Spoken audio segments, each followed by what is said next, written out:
एक गांव में एक आलसी आदमी रहता था। वह कुछ काम धाम नहीं करता था, बस दिन भर निठल्ला बैठकर सोचता रहता कि किसी तरह कुछ खाने को मिल जाए। एक दिन वह यूं ही घूमते घूमते आम के बाग में पहुंच गया। वहाँ रसीले आमों से लदे कई पेड़ थे। रसीले आम देख उसके मुंह में पानी आ गया और आम तोड़ने के लिए वह एक पेड़ पर चढ़ गया।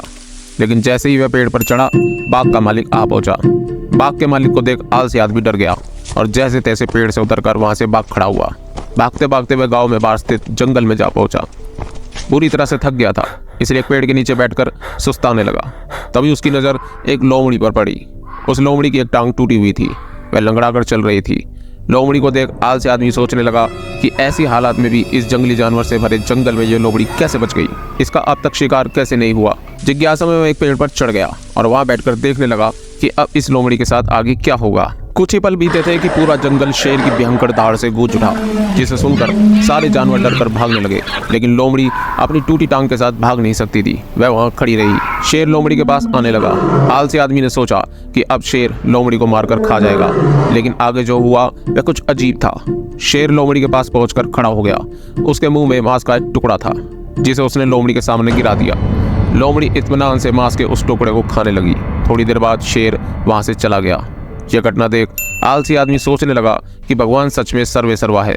उसने धरती के समस्त प्राणियों के लिए, चाहे वह जानवर हो या इंसान, खाने पीने का प्रबंध कर रखा है। वह अपने घर लौट आया। घर आकर वह 2-3 दिन तक बिस्तर पर लेटकर प्रतीक्षा करने लगा कि जैसे भगवान ने शेर के द्वारा लोमड़ी के लिए भोजन भिजवाया है, वैसे ही उसके लिए भी कोई न कोई खाने पीने का सामान ले आएगा। लेकिन ऐसा कुछ नहीं हुआ। भूख से उसकी हालत खराब होने लगी।